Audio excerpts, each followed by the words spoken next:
വീട്ടിലെത്തിച്ച ശേഷം പിന്നീട് അവിടുന്ന് ജില്ലാ കമ്മിറ്റി ഓഫീസിൽ പൊതുദർശനം, അതിനുശേഷം പൊതുജനങ്ങൾക്കായി റിക്രിയേഷൻ ഹാളിലേക്കാണ് കൊണ്ടുപോകുന്നത്. അവിടെ വിജിൻ വായാന്തോടുകൂടെ ചേരുകയാണ്. വിജിൻ, അവിടേക്ക് എത്തുന്ന സമയക്രമമൊന്നും ഇപ്പോൾ നിശ്ചയിക്കപ്പെട്ടിട്ടില്ല, എപ്പോഴെത്തുമെന്ന് പോലും അറിയില്ല. എന്നാൽ പോലും പലയിടങ്ങളിലും നമ്മൾ കാണുന്നുണ്ട്, എപ്പോഴെത്തുമെന്ന് അറിയാഞ്ഞിട്ട് പോലും ആളുകളൊക്കെ ഇങ്ങനെ കൂടിയിരിക്കുകയാണ്. അവർക്കൊക്കെ ഒരു നോക്ക് കാണേണ്ടതുണ്ട്, അവരുടെ വിപ്ലവ സൂര്യന് അഭിവാദ്യം അർപ്പിക്കേണ്ടതുണ്ട്. റിക്രിയേഷൻ ഹാളിൽ എല്ലാ ഒരുക്കങ്ങളും പൂർത്തിയായി എന്ന് തന്നെ മനസ്സിലാക്കുന്നുണ്ടോ? ആളുകളൊക്കെ അങ്ങോട്ട് എത്തിച്ചേരുന്നുണ്ടോ വിജിൻ?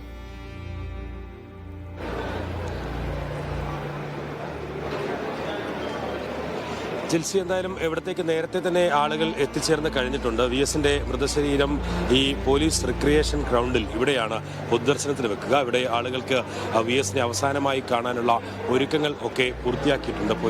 പോലീസ് ഉദ്യോഗസ്ഥരുണ്ട്, ഒപ്പം തന്നെ CPM-ന്റെ പാർട്ടി വളണ്ടിയർമാർ ഒക്കെ നേരത്തെ തന്നെ ഇവിടെ എല്ലാത്തിനും സജ്ജമായി ഇരിപ്പുമുണ്ട്. എല്ലാവിധ ക്രമീകരണങ്ങളും പോലീസ് ഗ്രൗണ്ട് കൂടിയായതുകൊണ്ട് അതിനുള്ള എല്ലാ സജ്ജീകരണങ്ങളുണ്ട്. മുഖ്യമന്ത്രി ഉൾപ്പെടെയുള്ളവർ ഇവിടെയും എത്തുമെന്നുള്ളതാണ്. മന്ത്രിമാരുൾപ്പെടെ എല്ലാവരും ഇവിടെയും എത്തും. അതുകൊണ്ട് തന്നെ നേരത്തെ വി എസിനെ അവസാനമായി കാണാൻ, വി എസിന്റെ നാട്ടുകാർക്ക് കാണാൻ, പുന്നപ്ര സമരനായകന് അവസാനമായി അന്ത്യാഭിവാദ്യം അർപ്പിക്കാൻ ഉള്ള എല്ലാ സൗകര്യങ്ങളുമാണ് നിലവിൽ ഈ റിക്രിയേഷൻ ഗ്രൗണ്ടിലും സജ്ജീകരിച്ചിട്ടുള്ളത് എന്നുള്ളത് തന്നെയാണ്. എന്തായാലും വി എസിന് നാട് ഒരു വലിയ അന്ത്യാഞ്ജലി നേർന്നുകൊണ്ട് പോകുന്ന കാഴ്ചകൾ തന്നെയാണ് നമ്മൾ കണ്ടുകൊണ്ടിരിക്കുന്നത്.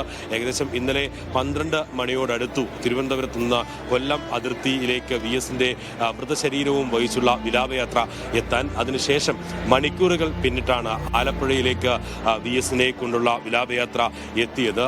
പരിസരങ്ങളിൽ എല്ലാം വലിയ തരത്തിലുള്ള ജനാവലി തന്നെയാണ്. ഒരു ജനസാഗരമായി ഒരുപക്ഷെ കേരളത്തിന്റെ മധ്യ കേരളം മാറുന്ന കാഴ്ചയാണ് നിലവിൽ കണ്ടുകൊണ്ടിരുന്നത്. ഇപ്പോൾ നമ്മൾ ഈ കാണുന്ന റിക്രിയേഷൻ ഗ്രൗണ്ടിലും സമാനമായ രീതിയിൽ തന്നെ വലിയ ആളുകൾ ഇങ്ങോട്ടെത്തും. അതിന് പ്രത്യേകം സജ്ജീകരിച്ച കസേരകൾ ഒക്കെയുണ്ട്. ഒപ്പം തന്നെ ബാരിക്കേഡുകൾ തീർത്ത് വി എസിന്റെ വിലാപയാത്രയ്ക്കും വി എസിന്റെ മൃതശരീരം കൊണ്ടുവരാനും ഒപ്പം തന്നെ പ്രമുഖരായിട്ടുള്ള മുഖ്യമന്ത്രി ഉൾപ്പെടെയുള്ള ആളുകൾക്ക്, നേതാക്കൾക്ക് ഒക്കെ എത്താനും ഒക്കെയായി ഇവിടെ കൃത്യമായ സജ്ജീകരണങ്ങൾ പൂർണ്ണമായും പൂർത്തീകരിച്ചിട്ടുണ്ട്. നേരത്തെ തന്നെ പല ജില്ലകളിൽ നിന്നും നമ്മൾ നേരത്തെ സൂചിപ്പിച്ചതുപോലെ ഈ കൊല്ലവും തിരുവനന്തപുരവും ആലപ്പുഴയും എന്ന് പറയുന്നത് പത്തനംതിട്ട, കോട്ടയം ജില്ല കൂടി ചേരുന്ന ആളുകളാണ് അവിടത്തേക്ക് വി എസിനായി അന്ത്യാഭിവാദ്യം അർപ്പിക്കാൻ പല സ്ഥലങ്ങളിലും ഓരോ കടന്നുവരുന്ന വഴികളിൽ ഒക്കെ എത്തിയിരുന്നുവെങ്കിൽ പക്ഷേ ആലപ്പുഴയിൽ എത്തുന്നത് അതായിരിക്കില്ല എന്ന കാര്യത്തിൽ ഒരു സംശയമില്ല. കാസർഗോഡിന്റെ അങ്ങേയറ്റം മുതൽ തിരുവനന്തപുരം വരെയുള്ള ആളുകൾ എല്ലാം